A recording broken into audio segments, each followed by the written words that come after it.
Le film s'ouvre en Chine avec une fille nommée Wei dessinant une fleur qu'elle a remarquée dans le journal de son père. Son père, scientifique, lui explique qu'il s'agit d'une fleur cadavre, une plante rare qui émet une odeur pour attirer les mouches. On remarque ensuite que le père et la fille ont tous deux une grande cicatrice sur la joue. Cependant, il annonce à Wei avec excitation qu'il a inventé quelque chose qui les rendra beaux. Il enlève ensuite un morceau de peau de rat et l'injecte avec un liquide qu'il a créé. Il place ensuite la peau sur sa joue et regarde, stupéfait, sa cicatrice se guérir miraculeusement. Le père est ravi que son expérience ait réussi, mais les choses prennent une tournure terrifiante lorsque sa peau commence à se régénérer rapidement. Elle finit par couvrir sa bouche, et lorsqu'il tente désespérément de la couper avec un scalpel, elle repousse immédiatement. En voyant cela, Wei panique et essaie d'aider son père en le poignardant pour enlever l'excès de peau, mais elle finit malheureusement par le tuer. La scène coupe ensuite à plusieurs années plus tard, où Wei est devenue une jeune adulte, un génie comme son père, même si après ce qu'on vient de voir, ce n'est peut-être pas le bon terme. Elle vit actuellement chez des proches qui ne la traitent pas bien et la considèrent comme une étrangeté. Un jour, Wei reçoit une bourse pour étudier dans une université en Nouvelle-Zélande. Elle accepte l'offre sans hésitation et décide de recommencer sa vie. Dans la scène suivante, Wei arrive en Nouvelle-Zélande et est accueillie par la sœur de son père, Tante Ling. La femme est ravie de la voir et elle partage des retrouvailles émouvantes. Sur le chemin du retour, Tante Ling informe Wei qu'elle est séparée de son mari et vit avec sa fille Angela. Elle révèle également qu'elle est souvent absente pour le travail, donc il n'y aura que Wei et Angela à la maison. En arrivant à la maison, Tante Ling présente Wei à Angela, qui la salue de manière détachée. Wei se rend ensuite dans sa chambre où elle installe un autel pour son défunt père et lui parle. Le lendemain matin, elle se rend à son premier jour à l'université et rencontre un homme sans abri et défiguré nommé John. Elle lui demande son chemin vers le bâtiment des sciences, qu'il lui indique. Les deux se présentent avant que Wei ne parte en cours. Dans la scène suivante, on voit un professeur de sciences nommé Dr Paul donner une conférence. Angela, qui s'avère être populaire, est assise avec ses meilleures amies Eve et Jasmine, tandis que Wei est seule au fond de la salle. Paul distribue ensuite les résultats des tests, révélant que Wei est la seule à avoir obtenu 100%, ce qui surprend les autres étudiants. La nouvelle n'est pas stupide, mais nous le sommes tous apparemment. Après les cours, Wei se rend au laboratoire de sciences et tente de continuer ses recherches en utilisant l'ancien carnet de son père. Paul lui demande ce qu'elle fait et elle s'excuse timidement d'avoir envahi l'espace. Il remarque alors le carnet écrit en chinois, et Wei explique que c'était les recherches de son père qu'elle essaie de terminer. Le professeur est impressionné par sa dévotion et lui propose un poste d'assistante de laboratoire. Il déclare que si elle fait du bon travail, il pourrait lui permettre de travailler sur ses recherches. Wei est ravi de cette opportunité et accepte immédiatement. Après son départ, Paul fait des recherches en ligne sur son père et découvre qu'il travaillait sur une expérience de greffe de peau. Le lendemain, Wei remarque Angela, Eve et Jasmine traîner ensemble et les approche. Angela n'est pas ravie de la voir, mais elle la présente à contre-ségur aux autres. Wei les invite ensuite à déjeuner pour leur faire goûter ses plats chinois préférés. Les filles sont d'abord hésitantes, mais elles finissent par accepter. Pendant le repas, Wei semble très heureuse et prend un selfie avec les filles, mais elles ne sont pas enchantées. Angela semble embarrassée par sa cousine et refuse de manger quoi que ce soit. Finalement, elle et Eve s'en vont de manière impolie sans toucher à la nourriture. Seule Jasmine se sent mal pour Wei et goûte un peu de la nourriture avant de partir. La nourriture est délicieuse, qu'est-ce qu'elles font? Sur le chemin du retour, Wei croise de nouveau John et ils discutent un moment. Elle lui parle de ses cicatrices et affirme qu'elle travaille sur quelque chose qui aidera les personnes défigurées comme eux. Mais John la rassure gentiment en lui disant qu'elle est belle telle qu'elle est. Plus tard, Wei est approchée par Paul, qui lui propose de la raccompagner chez elle. Il lui dit qu'il est enthousiasmé par ses recherches et croit qu'ils peuvent accomplir de grandes choses s'ils collaborent. Il suggère qu'ils peuvent commencer à travailler dès le lendemain matin, ce qui excite Wei. Dans les jours suivants, Paul et Wei travaillent ensemble pour mener des expériences, mais ils n'obtiennent aucun résultat significatif. Wei conclut qu'il leur faut un agent de liaison pour fusionner les tissus cutanés, mais elle ne sait pas ce que c'est. Et de la colle? Non. Du ruban adhésif? Arrêtez d'essayer, ce sont les seules idées que j'avais. Cela laisse Paul profondément frustré, et il commence à suspecter que tout le projet pourrait être vain. Un jour, alors qu'il travaille, Jasmine arrive et demande à Paul s'il embauche un assistant de laboratoire. Non seulement il dit oui, mais il finit par remplacer Wei sans hésitation. Plus tard, en rentrant chez elle, Jasmine approche Wei et affirme qu'elle n'essayait pas de lui voler sa place. Elle encourage également Wei à arrêter de cacher ses joues avec une écharpe et lui assure qu'elle est belle. Ces paroles touchent Wei, qui réalise que Jasmine est une personne gentille, contrairement à ses amis. Peu après, l'attention de Wei se porte sur une image de fleurs cadavres. Cela éveille une idée dans son esprit et elle s'introduit dans une serre le soir même pour voler ses fleurs. Elle espère que ces fleurs seront l'agent de liaison qu'elle recherche depuis tout ce temps. Plus tard dans la nuit, Wei retourne au laboratoire et commence à expérimenter avec les fleurs. Dans l'autre pièce, on voit Paul être intime avec Eve, ce qui révèle qu'ils sortent ensemble, ou peut-être qu'il l'utilise juste pour trouver un agent de liaison en lui-même. Wei retire une section de peau de sa cuisse et la mélange avec la solution qu'elle a créée. Elle réattache ensuite la peau sur sa cuisse et injecte la substance dans la zone. À sa grande surprise, la peau commence à se fusionner comme si elle guérissait. Peu après, Paul et Eve remarquent la présence de Wei dans une autre pièce, alors il va la confronter. Wei lui parle avec enthousiasme de la fleur cadavre et de la manière dont elle a pu créer la formule parfaite. Mais quand elle lui montre ses cuisses, Eve comprend mal la situation et prend une photo de ce moment. Elle tire ensuite Wei à l'écart en prétendant qu'elle passe une soirée entre filles.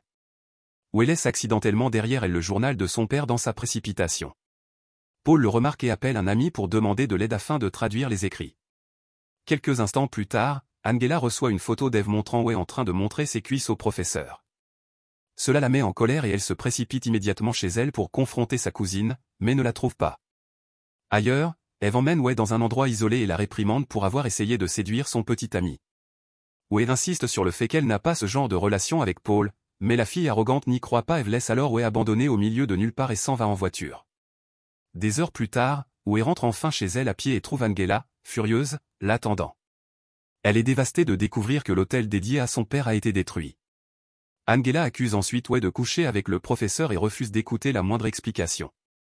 Une dispute éclate entre elles, qui dégénère rapidement en une bagarre physique. Angela prend finalement le dessus et plaque Wei au sol avant de commencer à l'étrangler.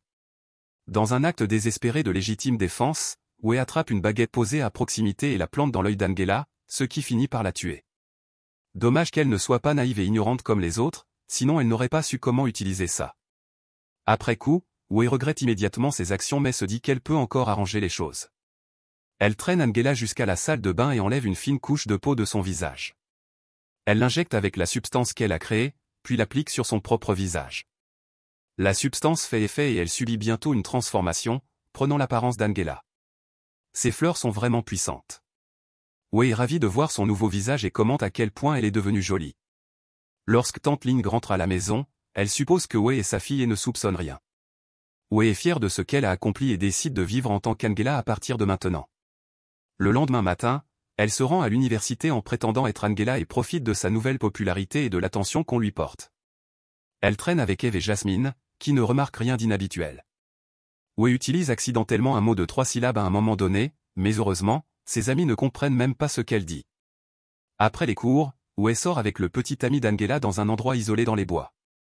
Il lui déclare son amour et Wei, qui n'a jamais eu de petit ami auparavant, fait semblant de jouer le jeu. Les deux commencent à s'embrasser, mais soudainement, le visage d'Angela se détache et tombe sur le garçon. Il est choqué de voir le vrai visage de Wei et commence à paniquer. Il essaie de s'enfuir, mais dans sa précipitation, il trébuche et tombe d'une falaise. Wei est horrifiée par ce tournant inattendu des événements et se précipite à la maison. De retour chez elle, Wei utilise le reste de la substance pour recoller le visage d'Angela sur le sien.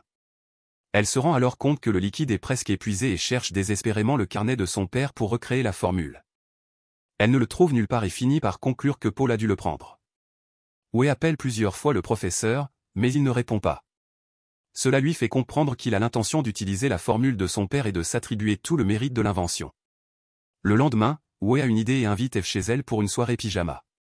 À leur arrivée, Eve commente la mauvaise odeur dans la maison, mais Wei la rejette en disant que cela vient du sanctuaire étrange de sa cousine.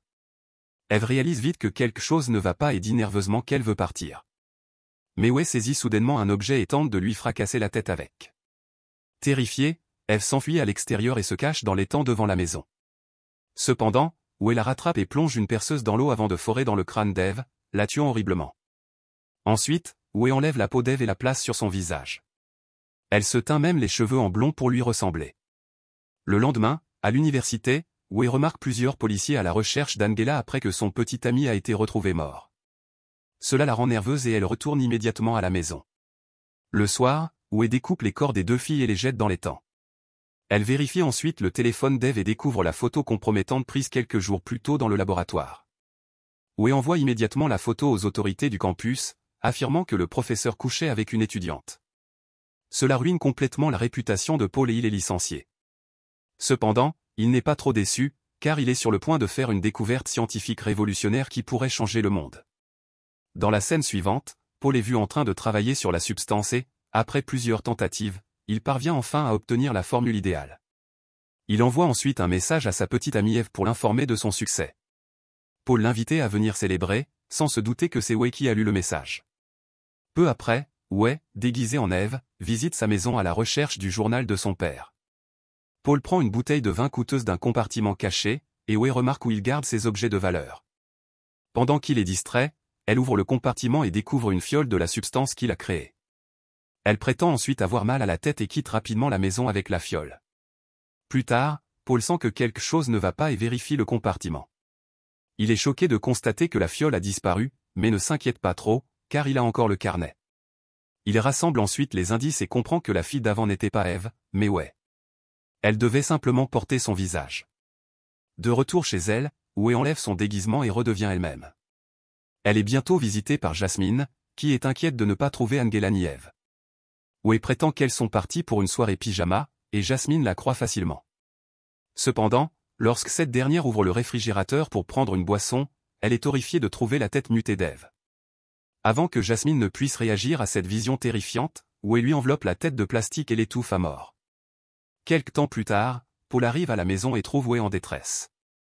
Il lui demande ce qu'elle a fait, et Wei répond que c'est de sa faute à lui pour avoir volé le travail de son père. Mais Paul ne se soucie pas de l'éthique, il est simplement heureux d'avoir fait une découverte révolutionnaire qui le rendra milliardaire. Il affirme qu'elle n'était que son assistante de laboratoire et qu'en tant que scientifique principal, tout le mérite lui revient. Paul demande ensuite sa fiole, et Wei lui dit qu'elle est dans le réfrigérateur. Il l'ouvre avec enthousiasme, pour être horrifié par la vue de la tête mutilée d'Eve. Comme auparavant, elle profite de sa distraction et lui plante une aiguille dans le cou, le rendant inconscient. Dans la scène suivante, on voit Paul allongé sur une table, la peau du cou rasée. Wei applique un nouveau morceau de peau sur son cou et l'injecte avec la substance. Cela provoque chez lui une régénération incontrôlable des tissus, semblable à ce qui est arrivé à son père. Paul commence à hurler de douleur, « Arrête, arrête, je n'ai pas besoin d'autant de peau !» Ces cris sont bientôt entendus par une vieille voisine.